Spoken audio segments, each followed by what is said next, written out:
Good afternoon. The past days have been devastating for each and every Israeli. Israel suffered an unprecedented attack, and the number of casualties is catastrophic, truly unfathomable. Over the past 2 days, following Hamas's surprise attack on Israel, my country has suffered hundreds of fatalities. Yesterday, in the early morning of the Jewish Sabbath and on a Jewish holiday, savage Hamas terrorists fired thousands of rockets into Israel. But this was only the beginning. As rockets rained down indiscriminately upon Israeli towns and cities, hundreds of Hamas terrorists infiltrated Israel and began a barbaric pogrom of unparalleled magnitude. Ruthless terrorists gunned down innocent Israeli civilians in the streets, murdering anything that moved, anything. I'll show you just one example. Just look at this photo of bodies of women strewn in the street, in a bus stop. Innocents murdered in cold blood. These animal-like terrorists broke into homes, gathered entire families into rooms, and shot them point blank, as if they were stomping on insects.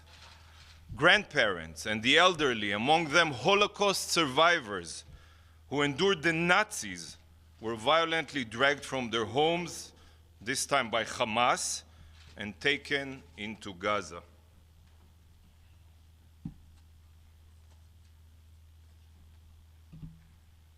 Can you get me the photo of the Holocaust survivor?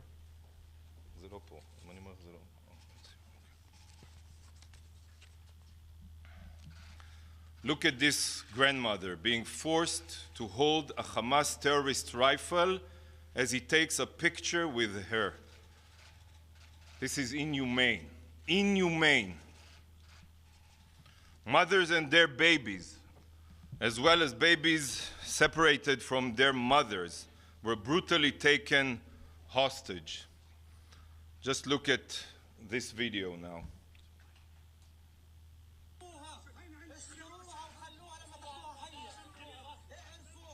This mother is crying as she clutches her 2 precious babies before being put on a truck to Gaza.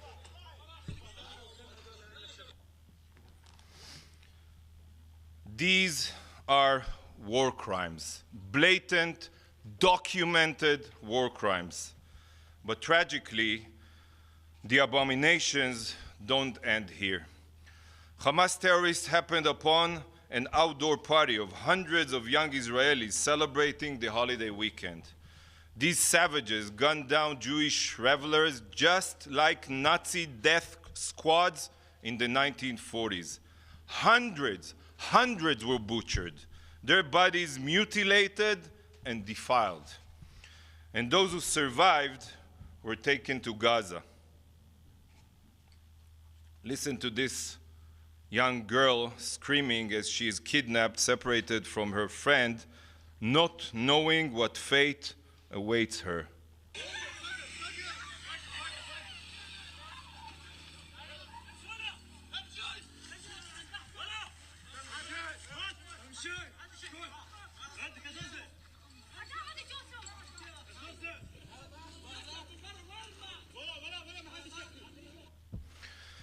Try to comprehend the magnitude of this situation. Try to digest the ruthless inhumanity. I have seen shocking footage, graphic images that will forever be seared in my brain. What we are witnessing are war crimes, blatant, barbaric war crimes, slaughtering civilians, abusing hostages, taking babies from their mothers. There are no words to describe such savagery.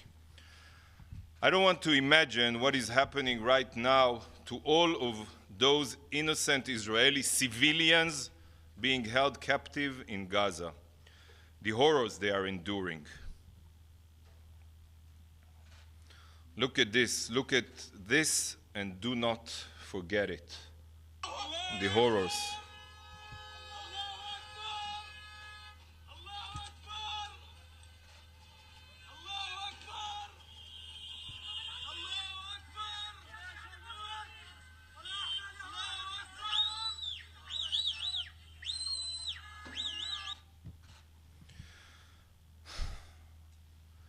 This is Israel's 9/11. This is Israel's 9/11, and Israel will do everything to bring our sons and daughters back home. These images are horrifying. They are hard to see, and they are impossible to fully internalize. But I'm showing you all of this for a reason. Today, many members of the international community are supporting Israel, yes. But if history has taught us anything, we know that tomorrow that may not be the case. The international community, and particularly the UN and the Security Council, have a very short memory when it comes to Israel. The terror that we endure quickly becomes a side note. But this time will not be the same. We will not let the world forget the atrocities our country suffered. I want you all to remember what sadistic evil Israel is currently at war with. The world must not forget what I have shown you today. Hamas is a genocidal Islamist jihadist terror organization. It is no different than ISIS. It is no different than Al-Qaeda. There is no reasoning with genocidal jihadists. They do not want dialogue. They do not want conversation. They want one thing and one thing only: the annihilation of the Jewish state. This is a direct quote from their charter.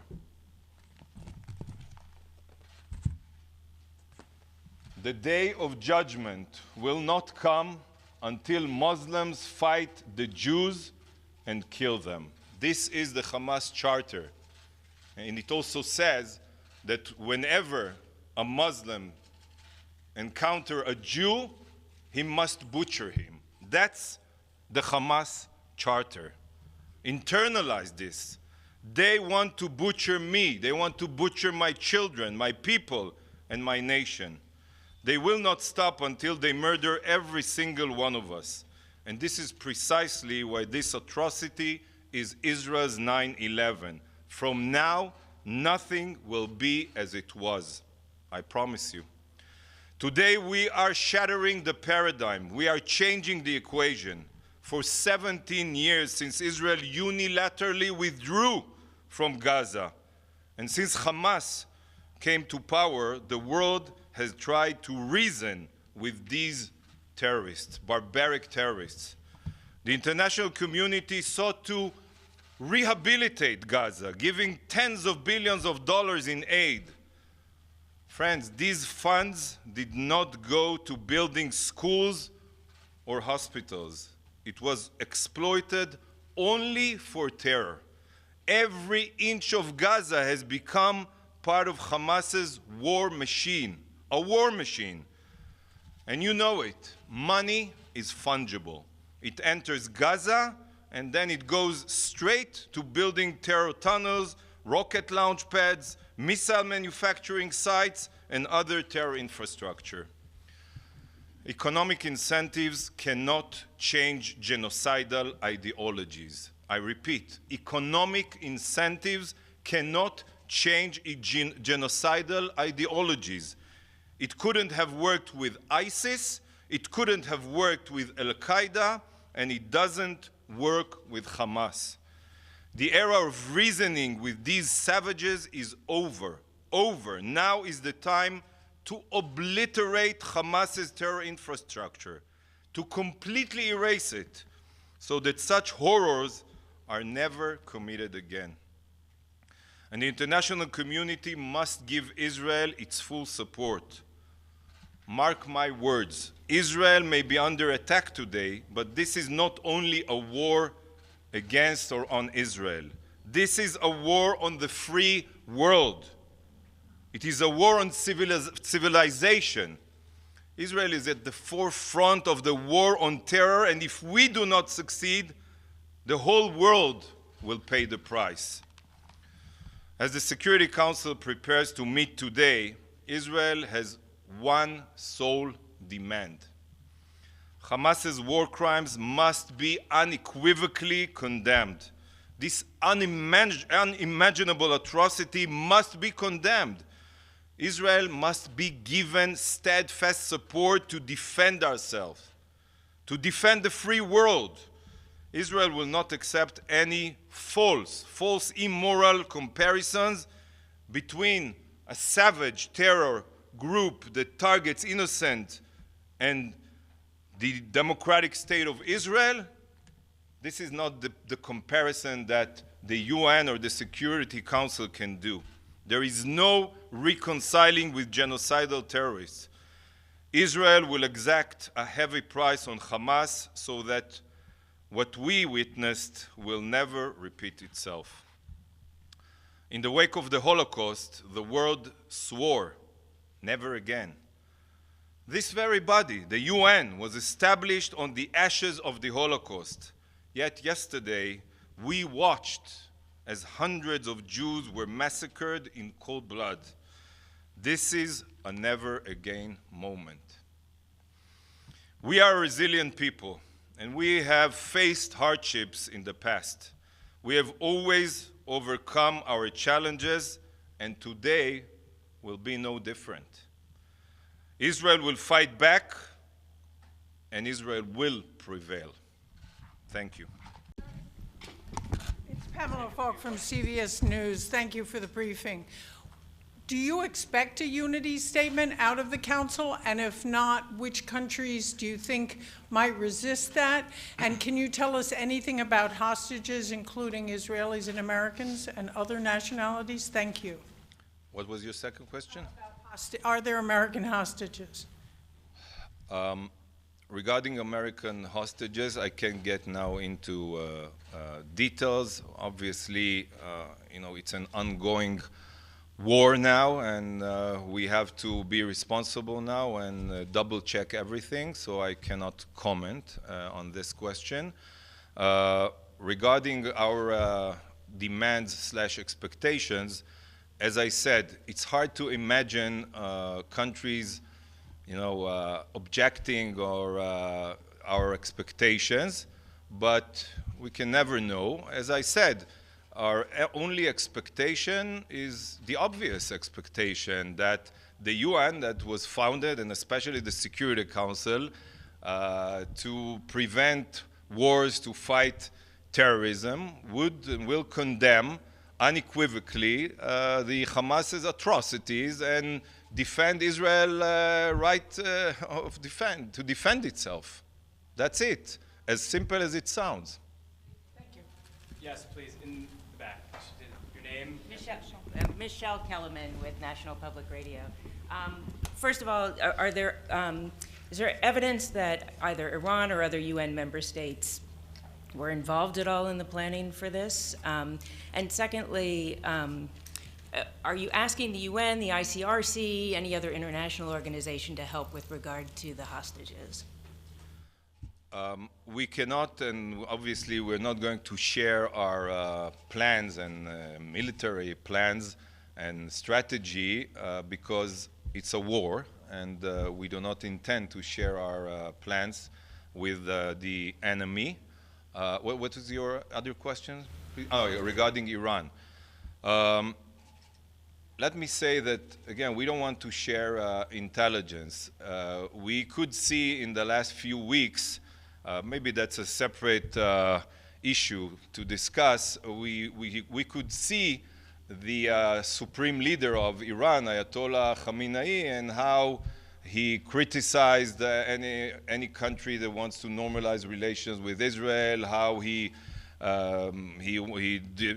declared that they want the annihilation of the Zionist regime, as he calls it. He tweeted many anti-Semitic posts and tweets. And we could see a few weeks ago that his president, the Iranian president, the butcher of Tehran, Raisi, met with the leadership of Hamas, and we know that there were meetings in Syria, in Lebanon, if I remember correctly, with other leaders of the terror armies that surround Israel. So obviously, it's easy to understand that they try to coordinate, the military, the terror armies, the terrorists, the proxies of Iran in our region. They try to be coordinated as much as possible with Iran, because for the long term, their goal is to try and destroy Israel with the nuclear umbrella that Iran will provide them with. That's the long-term goal. Yes, please. Ambassador. Hi, Margaret Bashir with Voice of America. Ambassador, you mentioned normalization of relations. Does this mean talks for Israel and Saudi Arabia to normalize are off the table indefinitely? And secondly, President Biden and Prime Minister Netanyahu spoke today. Biden assured him of additional assistance to the IDF. Could you give us some details?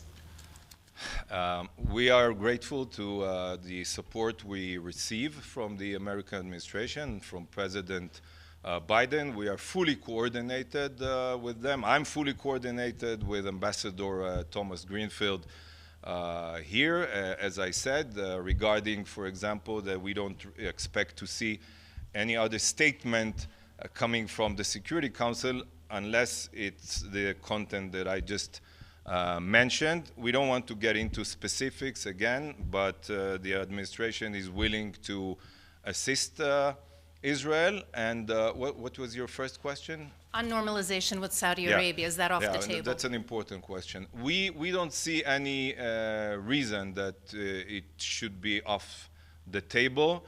Again, we believe that there's a moderate, there are moderate countries in our region that wants to normalize relations and live in peace and coexistence. And definitely Saudi Arabia is part of them. When Saudi Arabia was attacked by the Houthis, or when the UAE was attacked by the Houthis, another Iranian proxy in our region, we always condemned it, because I think that all moderate countries should stand together against radicalism, against terrorism. And obviously, that's what Iran wants to achieve, to separate us all. They definitely want to derail the chances of having normalization between Saudi Arabia and Israel. We still want it to happen. We'll do everything that we can to live in coexistence with all of our neighbors. We have time for one more question. Yes. Give them two. Ambassador Neda Tawfiq with the BBC. This format, closed consultations, do you want to see an open meeting of the Security Council? And to those countries who have said this will continue as long as there isn't a peace, a two-state solution, what's your reaction to their statements?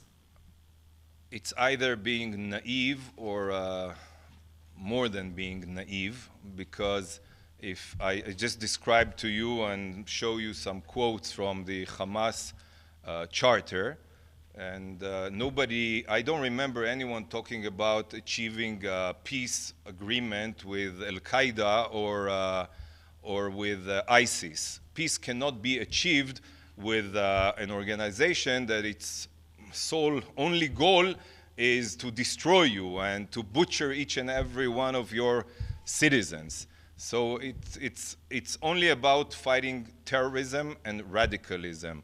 So therefore, we thought there's no room now to have a real discussion of the Security Council.